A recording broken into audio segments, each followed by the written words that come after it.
Bonjour, bonjour, c'est Robin du podcast de l'externe.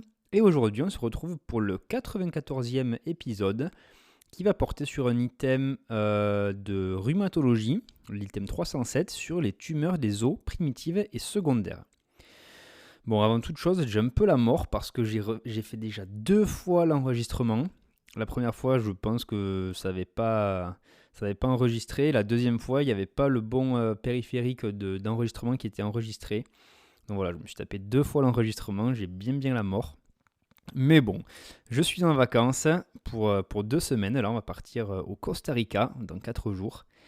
Donc l'humeur est bonne. Il fait beau dehors en plus. Voilà, j'ai rien de spécial à faire à part préparer mes affaires. Donc je refais ce troisième enregistrement. Je vérifie quand même que ça enregistre, on ne sait jamais. Oui, c'est bon. Là, ça a l'air d'être bien lancé. Donc on est parti de suite sur les différentes familles de tumeurs osseuses, qu'elles soient primitives ou secondaires. Donc primitives, les tumeurs primitives, elles peuvent être bénignes ou malignes, peu importe. Et les tumeurs secondaires, ça va être les métastases osseuses d'une tumeur qui est située à distance. Une tumeur d'un organe, donc il y en a 5 principales qu'on va voir un petit peu plus tard dans le chapitre. Voilà, je sais un petit peu ce qui arrive parce que je l'ai déjà fait 2 fois, donc ça ne me fera pas de mal. Voilà, c'est intéressant pour ça. Alors, les circonstances de découverte, déjà, premièrement, elles sont multiples. Ça peut venir de douleurs osseuses, donc soit une douleur chronique, une douleur de la région lombaire, ça peut être la douleur d'un membre aussi, qu'il soit supérieur ou inférieur, ou une douleur du rachis, donc rachis lombaire comme on l'a vu, mais également cervical ou thoracique. On peut le découvrir ou le suspecter à partir d'une tuméfaction osseuse ou une tuméfaction des parties molles. Ça peut être en cas de fracture pathologique, donc fracture qui n'est pas liée à un gros traumatisme, à un accident avec de la cinétique par exemple, où là la fracture sera normale, mais ça va être une fracture qui survient sans élément déclencheur, soit pour des traumatismes vraiment minimes. Ensuite, on peut avoir des signes neurologiques qui font penser à ça, donc ça peut être une radiculalgie, une compression médulaire, qui va entraîner du coup un déficit neurologique sensitif et ou moteur. Et enfin, sur la prise de sang, on peut avoir aussi une hypercalcémie qui peut faire penser à ça. Voilà pour les circonstances de découverte. Ensuite, on va avoir des manifestations cliniques de ces tumeurs osseuses. On aura déjà des douleurs. Donc mécaniques, les douleurs mécaniques vont plutôt orienter vers des tumeurs bénignes. Et les douleurs inflammatoires et d'intensité croissante vont plutôt évoquer des tumeurs malignes. On va avoir ensuite une altération de l'état général pour les tumeurs malignes, donc ça va être la triade un petit peu amaigrissement, asthénie et anorexie, voilà, qui font penser au cancer. Et on peut avoir des complications neurologiques, notamment si on a une localisation vertébrale de ces tumeurs osseuses. Donc on aura notamment des douleurs de la région lombaire, avec un syndrome rachidien, un syndrome lésionnel. Donc le syndrome lésionnel, il va générer des douleurs en hémiceinture, une irradiation radiculaire. Et on peut également avoir un syndrome sous-lésionnel, où on aura un syndrome pyramidal ou un syndrome de la queue de cheval. Ça, c'était pour la manifestation clinique. Et maintenant, pour les manifestations radiologiques, donc déjà sur l'aspect radiographique, on pourra avoir de l'ostéolyse, donc destruction de l'os, de l'ostéocondensation, une condensation osseuse, donc un aspect un petit peu hyper clair sur les radios ou les scanners. Et on peut également avoir un aspect mixte, donc voilà, un mélange de condensation osseuse et de destruction osseuse. Le scanner, lui, il permet l'analyse de la trame osseuse et de la corticale. Et encore un peu plus précis, on a l'IRM, qui elle permet une analyse de l'os et des tissus adjacents. Alors, pour commencer dans l'exploration d'une tumeur osseuse, on va faire le bilan biologique déjà. Donc on va voir un petit peu ce qu'on doit inclure dans ce bilan. Déjà, on va rechercher un syndrome inflammatoire. Donc on aura des signes de syndrome inflammatoire aigu ou chronique en fonction de la lésion. Et on aura une élévation de la protéine C réactive, donc la CRP, le cas échéant. On va rechercher ensuite des signes en faveur d'un envahissement médulaire, donc de la moelle osseuse, où on pourra avoir du coup une cytopénie sur l'hémogramme avec une anémie, une leucopénie, une thrombopénie. Voilà, ça sera des signes un petit peu de gravité, on va dire, s'il y a un envahissement de la moelle osseuse. On va bien sûr rechercher l'hypercalcémie, qui est un signe de cette tumeur osseuse. Et on pourra aussi faire une électrophorèse des protéines sériques pour éliminer un myélome multiple, et on pourra également faire le myélogramme pour avoir un peu une analyse de cette moelle osseuse. Donc maintenant qu'on a parlé du bilan biologique, on va voir un petit peu les examens d'imagerie, ce qu'on va pratiquer devant une suspicion de tumeur osseuse. Donc premièrement, l'imagerie par rayon X, donc soit la radio standard ou le scanner, ça va être indispensable au diagnostic. Et là, la technique, elle va dépendre de la région explorée. Si on a une atteinte des membres, supérieurs ou inférieurs, eh bien là, les radiographies standards de face et de profil peuvent suffire. Par contre, si on a une sémiologie un peu frustre sur les membres, on va faire plutôt le scanner qui serait indiqué. Et de même pour le squelette axial, donc le rachis, le bassin ou le crâne. Là, ce sera vraiment le scanner qui sera le plus indiqué. Et en plus, pour le rachis, le scanner il va pouvoir préciser le risque de fracture instable. Et donc être un peu un élément pronostique. L'imagerie par rayon X, donc celle dont on vient de parler, elle permet une analyse sémiologique fine des critères d'agressivité. Donc là, on les a tous recensés dans un tableau juste en dessous que je mettrai sur le post Instagram et qu'on va décrire juste après. Donc ces critères d'agressivité vont pouvoir être explorés par l'imagerie par rayon X, et ça permet également d'identifier certaines matrices tumorales qui peuvent orienter sur la nature d'une lésion primitive. Donc ça peut être une lésion qui touche plutôt l'os, ostéogénique, ou le cartilage, et donc là ce sera une lésion cartilagineuse, une matrice tumorale cartilagineuse. Toutes les lésions radiologiquement agressives, donc avec les critères qu'on va voir juste après, ne sont pas spécialement malignes. Voilà, c'est pas parce que c'est agressif que c'est malin forcément. Mais la sémiologie, elle permet aussi de poser les bonnes indications de biopsie. Donc c'est important d'avoir cette imagerie-là avant. Alors, le tableau justement des critères d'agressivité radiologique, que ce soit sur la radio ou le scanner, d'ailleurs, les deux permettent de voir ces images-là. Donc ça se fait en fonction en fait de la zone anatomique que l'on observe, et les aspects vont pouvoir orienter un peu vers les lésions d'évolution lente ou qui sont rapidement évolutives. Donc on va commencer par les bords de la lésion. S'ils sont nets ou condensés, ça va être plutôt des lésions d'évolution lente. Si par contre les bords sont flous avec un aspect mité, donc un peu grignoté, avec de l'ostéolyse en fait, un petit peu dégradé, ça va être plutôt signe d'une lésion rapidement évolutive. La zone transitionnelle, donc ça c'est la zone entre l'os sain et l'os pathologique, ça représente un peu les bords. Au final c'est un peu la même chose, donc en cas d'évolution lente, ce sera une zone transitionnelle nette, et en cas de lésion rapidement évolutive, ce sera plutôt une zone transitionnelle floue. Pour la corticale maintenant osseuse, donc là elle sera normale ou épaissie de façon homogène. Ça, homogène, c'est important parce que c'est plutôt bon signe en général, et donc ça va plutôt représenter une lésion d'évolution lente. Et par contre, en cas de corticale mitée ou détruite, eh bien ça traduira plutôt la lésion rapidement évolutive. Donc jusque-là, c'est assez logique, franchement, c'est ce à quoi on est habitué souvent. Plutôt homogène, des bords nets, etc. C'est plutôt lent et bon signe. Par contre, si c'est grignoté, détruit, un aspect un peu hétérogène, etc., ça sera plutôt rapidement évolutif, donc agressif. Le périoste maintenant, donc là, il va être normal en cas d'évolution lente, où on aura des appositions périostées, avec une seule lame de périoste ou plusieurs lames, mais ça sera de manière continue. Donc des appositions périostées continues, ce sera plutôt lésion d'évolution lente.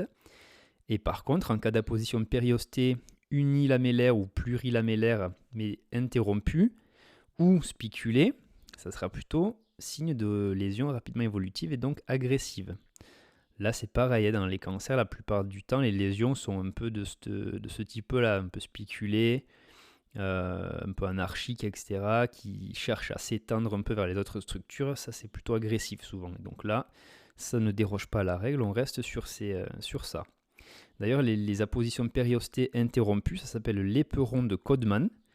Et les appositions périostées spiculées, ça va être appelé entre guillemets en feu d'herbe ou en rayon de soleil. Voilà, l'image, c'est que ça va s'étendre vers la périphérie, tout simplement. Un peu de manière centrifuge, on va dire, du coup. Et enfin, donc, les zones anatomiques qu'on a vues, il y a encore les tissus mous adjacents.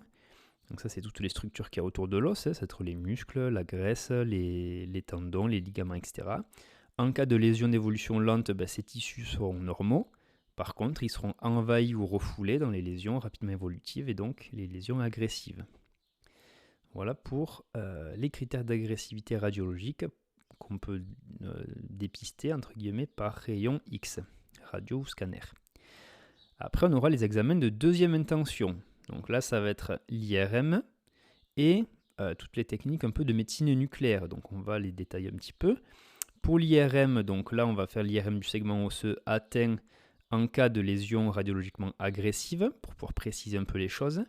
Donc là, ça permet d'évaluer précisément l'extension endomédulaire, donc dans la moelle osseuse, et également l'extension au tissu mou adjacent. Sur le rachis, l'IRM elle permet en plus de rechercher des lésions multifocales, donc dans le cas de métastases ou d'hémopathie, c'est des sites anatomiques un petit peu diffus.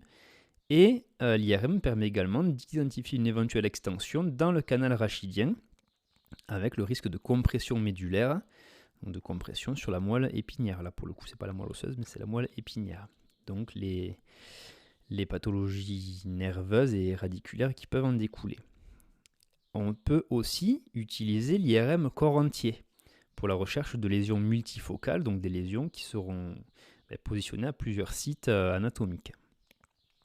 Et enfin, la médecine nucléaire. Donc là, il y a deux techniques qui seront utilisables. Elles vont être utilisées pour rechercher une multifocalité lésionnelle, donc un peu comme pour l'IRM corps entier. Et là, pour le coup, ça constitue l'examen de référence pour le bilan d'extension d'une tumeur osseuse primitive maligne, donc, qui est un cancer finalement. Et donc là, les deux méthodes, ça va être le TEP scan, la TEP-TDM, donc marqué au 18 FDG, donc c'est le 18 fluorodéoxyglucose, si je ne dis pas de bêtises. Ça va être utile, surtout cette méthode-là. Et on peut aussi utiliser la TEMP-TDM, donc TEMP-TDM ou scanner. Et donc ça, c'est la scintigraphie osseuse avec l'injection de biphosphonates qui seront marqués au technétium 99, radiomarqué ou un peu radioactif, quoi. Qu'on pourra voir sur l'imagerie marquée, du coup, en scintigraphie, parce que ça va venir se fixer sur les zones qui sont très actives métaboliquement. Donc il y a de la production osseuse ou de la production métabolique. Et donc là, il y aura besoin de glucose, donc c'est pour ça qu'on va le marquer au 18 FDG. Et il y aura besoin d'os, et les biphosphonates vont aider à ça. C'est pour ça que ça va marquer les zones actives du cancer. Voilà pour ces examens de deuxième intention, donc IRM et médecine nucléaire avec TEP scan et TEMP scan, donc scinti-osseuse. Les arguments radiographiques de malignité, maintenant en cas de fracture vertébrale. Donc ça sera déjà la localisation, ce qui va être en faveur d'une lésion maligne, ça va être une fracture d'une vertèbre au-dessus de T5. Donc pourquoi ? Parce que en général, les fractures vertébrales, elles surviennent assez bas au niveau du rachis, au niveau lombaire ou thoracique bas, parce qu'en fait, il faut voir le rachis un peu comme une pyramide, et donc la base de la pyramide est l'endroit où il y a le plus de contraintes mécaniques. Donc quand on va avoir un choc, une chute, etc., c'est les vertèbres les plus basses qui vont prendre le plus de contraintes et qui vont se fracturer. Donc en cas de fracture d'une vertèbre haute, donc au-dessus de T5, ça c'est la vertèbre qui est retenue, eh bien il y a moins de contraintes mécaniques, donc en principe ce n'est pas elles qui vont se fracturer. Donc si on a une fracture de ces vertèbres-là plutôt crâniale, eh bien ce sera une fracture souvent pathologique et donc qui évoque la malignité de la lésion. Après, autre critère de malignité, ça va être l'ostéolyse localisée au niveau de la corticale ou de l'os spongieux. La non-visualisation d'un pédicule vertébral sur la vue d'une vertèbre de face, c'est ce qu'on appelle la vertèbre borgne, voilà, qui lui manquera un pédicule. Ça, c'est critère de malignité. Une fracture asymétrique de la vertèbre vue de face également. en dehors bien sûr des zones de courbure d'une scoliose. Si on a une scoliose, les contraintes sont réparties différemment sur les vertèbres, donc dans ce cas il peut y avoir des fractures asymétriques. Mais en dehors du cadre de la scoliose, s'il y a une fracture asymétrique, c'est souvent une vertèbre pathologique et donc zone de malignité s'il y a une lésion. Quand on regarde le mur postérieur, donc s'il y a une rupture du mur postérieur, c'est un argument de malignité. Et c'est une déformation aussi avec un bombement du mur postérieur, c'est aussi mauvais signe. Et enfin, l'hétérogénéité de la trame osseuse. Si on a des ostéolyses, ostéocondensations, donc un os un peu hétérogène, c'est aussi mauvais signe et donc ça va orienter vers la malignité de la lésion. Comme tout ce qui est hétérogène, généralement, ça peut être dans l'os, mais ça peut être aussi sur des névus, des grains de beauté, quand c'est une couleur hétérogène. Souvent quand c'est hétérogène, au final, c'est plutôt mauvais signe. Allez, on passe maintenant à les modalités d'orientation d'un patient chez qui on a suspecté cette tumeur osseuse. Donc déjà, à la base, il y aura une concertation pluridisciplinaire avec plusieurs acteurs du corps de santé, on va dire, plusieurs professionnels de santé qui vont réfléchir ensemble sur le devenir du patient. Le patient sera adressé en milieu spécialisé si on a une suspicion de tumeur maligne primitive, donc en oncologie généralement, pour traiter vraiment le cancer dans sa globalité.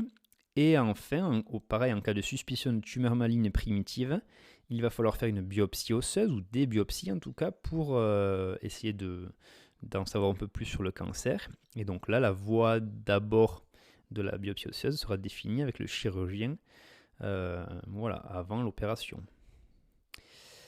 Maintenant on va voir les cancers d'organes qui sont le plus fréquemment responsables des métastases osseuses. Et comment est-ce qu'on les découvre? Quelles sont les circonstances? Donc il y a 5 organes dont les cancers sont les plus souvent à l'origine des métastases osseuses.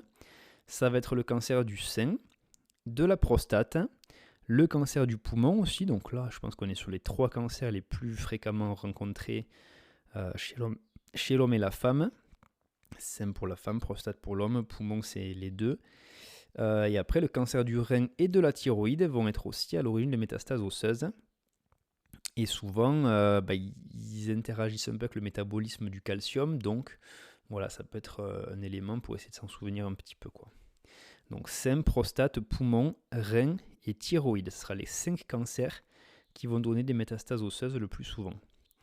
Les circonstances de découverte, ça peut être la découverte d'une métastase qui va révéler du coup la maladie cancéreuse primitive à notre site.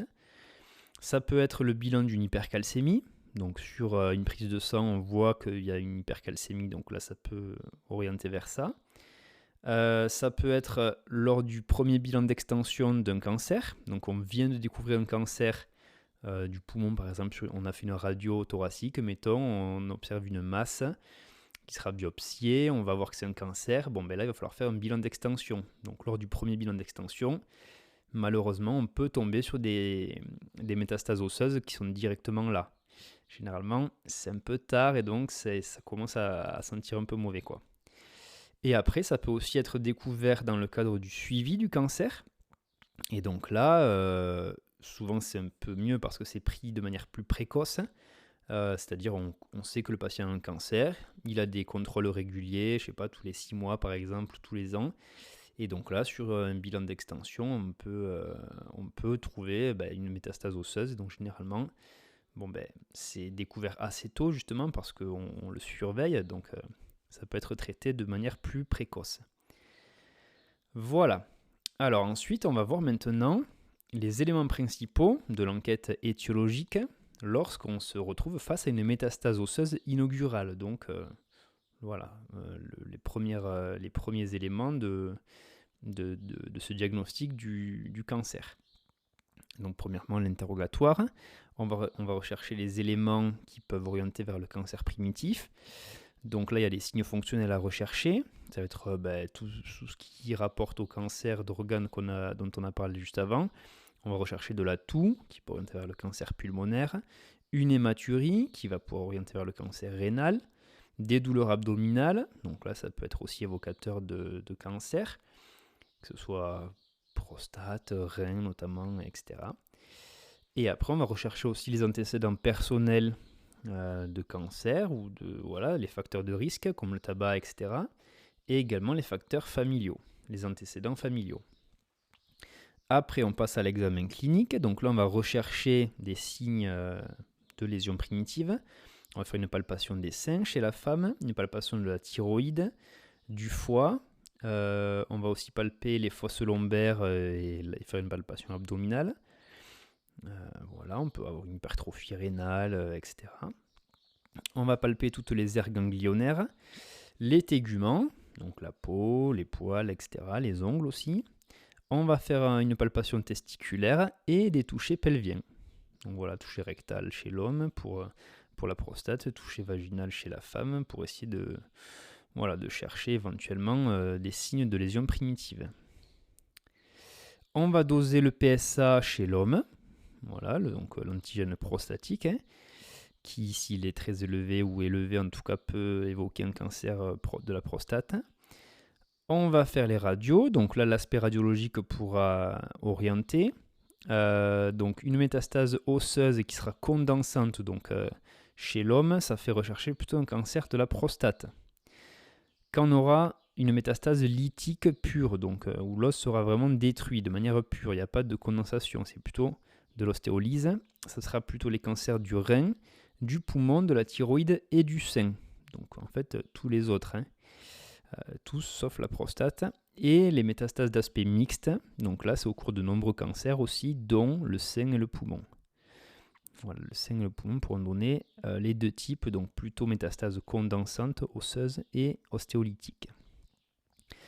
On pourra faire des examens d'imagerie ensuite pour participer au diagnostic positif, donc une radio pulmonaire, une mammographie chez la femme, et ensuite un bilan d'extension à la recherche de la lésion primitive avec un scanner thoraco-abdominopelvien, scan TAP, ou un TEP scan, donc avec des éléments marqués au 18 FDG. Voilà. Et enfin, dernier point pour le diagnostic, ça sera la biopsie osseuse. Donc là, ça va pouvoir confirmer la nature maligne de la lésion osseuse directement. Ça va contribuer aussi à identifier la tumeur primitive et à préciser le type histologique de cette tumeur primitive. Et on peut s'en aider également de marqueurs immunohistochimiques pour essayer d'identifier un petit peu plus précisément cette tumeur. Et enfin, dernier élément au niveau de la biopsie osseuse, ça permet pour certains cancers d'identifier des facteurs pronostiques de la réponse thérapeutique. Et du coup, avec ces éléments-là, ça va permettre de mettre en place les traitements ciblés sur cette tumeur et voilà, pour être sûr que c'est ceux qui sont le plus adaptés à la tumeur que l'on a retrouvée. Voilà, donc c'est la fin de cet épisode. C'était 23 minutes 21 d'ailleurs, c'est un peu plus long que celui que j'avais enregistré précédemment, j'ai un peu plus parlé. Donc voilà, j'espère qu'il vous aura plu. En tout cas, si c'est le cas, n'hésitez pas à mettre 5 étoiles sur Spotify, sur Apple Podcast aussi. Je crois même que sur Apple Podcast, pour ceux qui sont sur iPhone, on peut mettre un commentaire rédigé, écrit. Donc n'hésitez pas à en mettre un. Franchement, c'est un grand plaisir à chaque fois de les lire. Et ça permet de référencer le podcast au mieux. D'ailleurs, j'en profite pour vous remercier énormément parce qu'on est tout proche des 4000 abonnés sur Spotify. Là, ce matin, j'ai regardé, on était à 3991, donc franchement, c'est énorme. Merci beaucoup à tout le monde. N'hésitez pas à mettre 5 étoiles, comme toujours, ça permet de nous donner un peu plus de visibilité encore et voilà, de faire grossir un peu le podcast. On approche doucement des 100 épisodes, donc franchement, super content. Et puis moi, j'en profite pour vous souhaiter une bonne journée, un bon week-end également, puisque nous, on va se retrouver lundi pour le prochain épisode. Voilà, comme je pars au Costa Rica, je garantis pas qu'il y ait des épisodes qui sortent le lundi, mercredi et vendredi comme d'habitude. Peut-être que ça va être un peu décalé, mais bon, je vais essayer d'en sortir quand même quelques-uns. Je vais prendre mon petit micro là-bas. Et puis voilà, je vous souhaite à tous une bonne journée, un bon courage dans vos révisions, mais profitez bien quand même de sortir, de faire du sport, etc. En plus, début du printemps, Il fait super beau là, j'ai les oiseaux qui chantent dehors, du bon soleil, il fait 20 degrés donc c'est super agréable. Donc n'hésitez pas à sortir, vous aérer l'esprit. Et puis nous, on se retrouve lundi. Allez, ciao ciao!